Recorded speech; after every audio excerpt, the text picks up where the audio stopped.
ನಮಸ್ಕಾರ ಎಲ್ರಿಗೂ, welcome to the channel. ಇವತ್ತು ನಾನು ಕಾಲು ನೋವಿಗೆ ಒಂದು ಎಕ್ಕದ ಎಲೆಯಿಂದ ಪೇನ್ ಸ್ವಲ್ಪ ರಿಲೀಫ್ ಆಗೋ ಥರದ್ದು ಹೇಗೆ ಮಾಡೋದು ಅಂತ ತೋರಿಸ್ತಾ ಇದ್ದೀನಿ.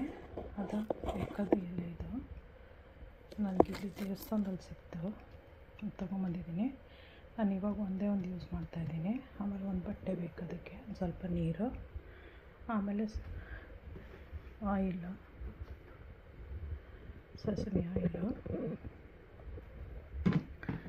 ಮತ್ತು ಎಲೆ, ಮೇನ್ಲಿ ಎಲೆ ಬೇಕು. ಒಂದು ಪಾತ್ರೆ, ಪ್ಯಾನ್ ಥರ ಪ್ಯಾನ್ ಸ್ಟವ್ ಮೇಲೆ ಇಟ್ಟಿದ್ದೀನಿ. ಈಗ ಅದನ್ನು ಸ್ಟವ್ ಆನ್ ಮಾಡ್ತಾಯಿದ್ದೀನಿ. ಸ್ವಲ್ಪ ನೀರು ಹಾಕೋಣ.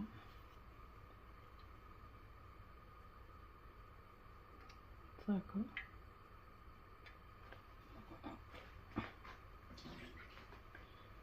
ಬಿಸಿ ಆಗಲಿ.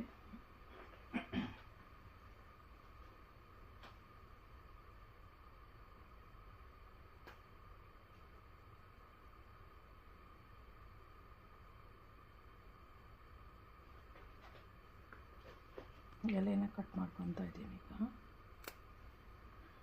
ಒಂದು ಎಲೆ ಸಾಕು ಥರ ಹಾಕಿ ಮುಚ್ಚಳ ಹಾಕೋಣ.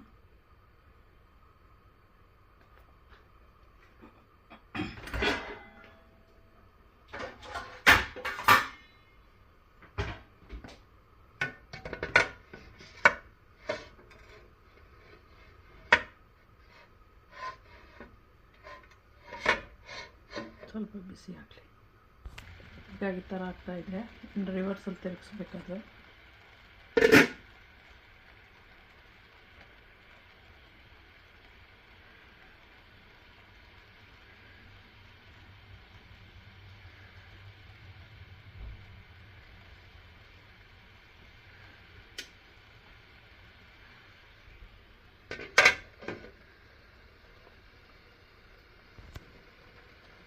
ಈಗ ಇದನ್ನು ಆಫ್ ಮಾಡೋಣ. ಅದರಲ್ಲೇ ಬಿಸಿ ಇರಲಿ. ಸ್ವಲ್ಪ ತಣ್ಣಕ್ಕಾದ್ಮೇಲೆ ಎಲೆನ ತೆಗೆದುಬಿಟ್ಟು ಎಣ್ಣೆ ಹಚ್ಚಬೇಕು. ಅಷ್ಟರಲ್ಲಿ ಅದಕ್ಕೆ ನೀರನ್ನ ಕಾವು ಕೊಡೋ ಥರ ತಗೊಳ್ಳೋದಕ್ಕೆ ಅದನ್ನು ಸ್ವಲ್ಪ ಬಾಲ್ ಥರ ಮಾಡೋಣ.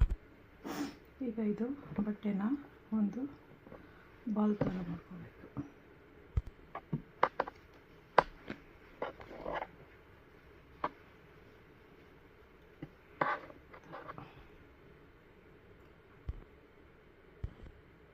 ಇದು ವೈಟ್ ಎಕ್ಕದ್ದು